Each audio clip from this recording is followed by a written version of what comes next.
2 to go. Okay, welcome to the show. We are Unsportsmanlike here on ESPN Radio.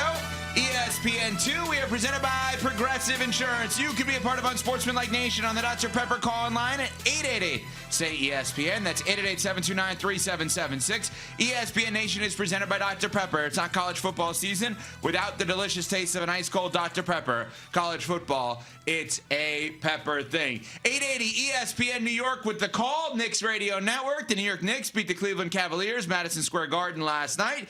NBA, as Shaq says on Inside the NBA, here on ESPN. No big deal. The real opening night, as Shaq was saying, Tron off of the movie. The real opening night last night as we had the New York Knickerbockers beating the Cleveland Cavaliers 119-111. We will get to Wemby, and boy, was he unbelievable. Along with Michelle Smallman, Chris Canty, Evan Cohen. Good morning, everybody. Man, I'm telling you, that offseason workouts with Hakeem the Dream has really paid off for Wemby because he was out there giving them that work last night. Unbelievable. But, man, what a great night for the NBA. Opening 2 days of league action. It's been absolutely awesome, Smalls.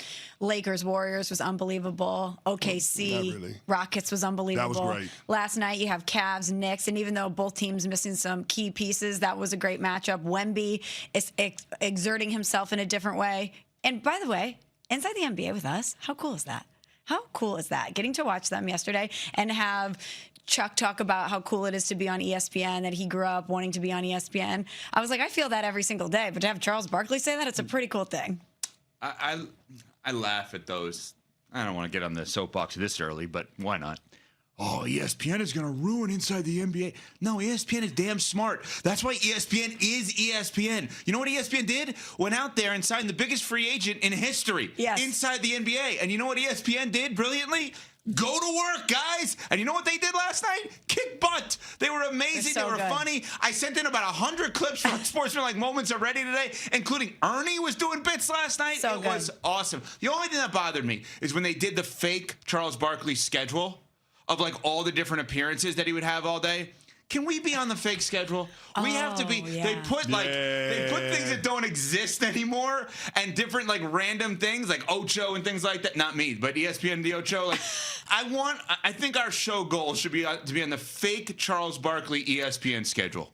That's my new goal. How about we take that goal a step further and get Charles Barkley on the real schedule at some point? Exactly. Charles Barkley, a fan of the show. Why not? That'd be awesome. I agree. Chuck, we love you. Can we convert Charles Barkley from fan of the show to friend of the show? Oh, that would be a dream.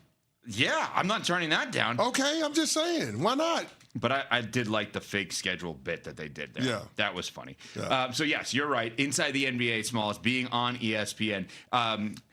Here's what it was. 3:01 a.m., Sports Center from New York City. 6 a.m., the Ocho presents Dodgeball. So that's where... To be fair, Chuck would be great on that. He'd be awesome. Yeah, you know what? You're right. I don't even think I can argue that. But 2 p.m., the World Axe Throwing League. How funny would Barkley be on the World Axe Throwing? Is that a thing? That must be a thing. Yeah, They have him on cornhole. Oh, it's great. But everything that he did was awesome last night, and awesome to have them as part of the team. Knicks and the Cavs last night in the early game here on ESPN. And Smalls mentioned it. Cavs were without 3 of their top 6 guys. Darius Garland, Max Strus, and DeAndre Hunter. Knicks were without Mitchell Robinson, a center for them, as well as Josh Hart, arguably one of the best role players in the entire league. Yeah. But the Knicks got the win. You take it and run with it. Karl Anthony Towns was banged up going into the game, still played through it. Desperation meter for these two. How desperate should both of these teams be to get to the finals and win it all this year when everyone talks about the Eastern Conference as down because of the injuries? Well, I mean, they should have a heightened sense of urgency, but what that looks like in October is being able to workshop the different things that you've got to get ironed out so that when you get to the postseason, your team is at peak performance. And I thought that both teams did a great job of that last night, right? There were good people on both sides. What the Knicks did, Mike Brown playing 11 guys in the first 13 minutes of the game, I thought that was huge. That was the biggest knock on Tom Thibodeau in terms of not trusting guys on the bench, not playing guys on his bench, and his starters running out of gas at the end of the season. Well, not last night. Jalen Brunson, your best player, only played 31 minutes. And he was hella efficient in that 31 minutes. They found ways to be able to get him shots without him having to be on the ball all the ball screens, high pick and roll. They didn't have to do that in order to get Jalen Brunson's opportunities and get the Knicks easy offense. And so I thought that was huge for them. On the other side of it with the Cavs, I thought they did a great job of tinkering with some things, some pieces that they're going to need. Lonzo Ball, I thought from a health standpoint, looked as good as he has in years. And that's a player, that's a piece that they're going to need because Spider Mitchell and Darius Garland, as great as they are when they're rolling, they are awful defensively. Lonzo Ball, when he's right, is one of the best perimeter defenders in the game. So I thought him being able to log some minutes, him being able to rebound, him being able to push the ball ahead, his assist game, those are things he still does well. The shot making will come, and he's not going to take 7 threes every single game, but I thought that was a piece that the Cavs needed. Evan Mobley looked fantastic last night. Just his ability to be able to handle it, to be able to create space for him by himself rather than relying on guys setting him up. I thought that's going to be huge in terms of unlocking something else in the Cavs offense. So on the whole, I thought both of these two teams coming out of last night's game have things that they can feel really good about. Feel really good about, and also keep in perspective that you're missing key pieces and you're not 100% whole, and so not panic. But to your earlier point, Evan, both of these teams should have a tremendous sense of urgency to get it done because I don't know if you're ever going to have a path that feels easier than it does right now with so many consequential injuries across the East. Think about it. Like, if you're the Knicks, you got so close last year, you weren't able to get through, and now it feels like your path is almost easier because you don't have Jason Tatum to contend with. You obviously have Tyrese Halliburton with the injury. We could go on and on about all the other things that they have working in their favor, but the Cavs too. You have to feel like if you don't get it done this season, you missed a major opportunity. Yeah, I think the Cavs window may be a little bit longer than the Knicks window just because the way in which the Knicks put it together, just because of the way in which the New York media puts and the fans put the pressure on the Knicks. And the Cavs are built around guys that, like Evan Mobley you're talking about, is still coming into his own to some extent. But what's interesting is former Cavs. Yeah, doesn't he remind you a lot of Chris Bosh? Yes, and Chris Bosh was amazing, and Chris Bosh is a Hall of Famer, and so I'm tentative to go to the place that anyone could be that good. But where Bosh excelled was in his second stop. And I'm not suggesting Mobley shouldn't be there. I'm suggesting what happened in his second stop. They moved him to center.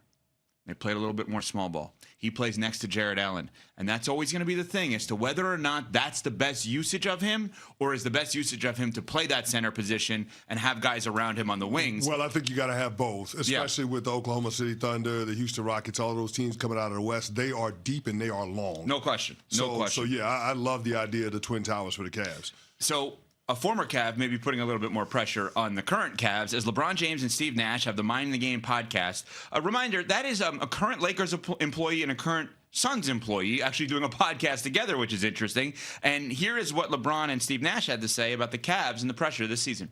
Cleveland, you know, with Allen and Mobley, you know, they have to be able to, you know, complement one another. So that one's under a little pressure this year, I think. Oh, that whole. At the end, they're going to be great. Yeah. They're going to be great. And I think they're under the most pressure of any team coming into the season.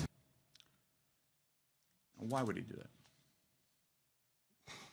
that? Are you suggesting that he's laying the groundwork for him to be someone to alleviate that pressure at some point? I mean, they're under the most pressure of any team this season?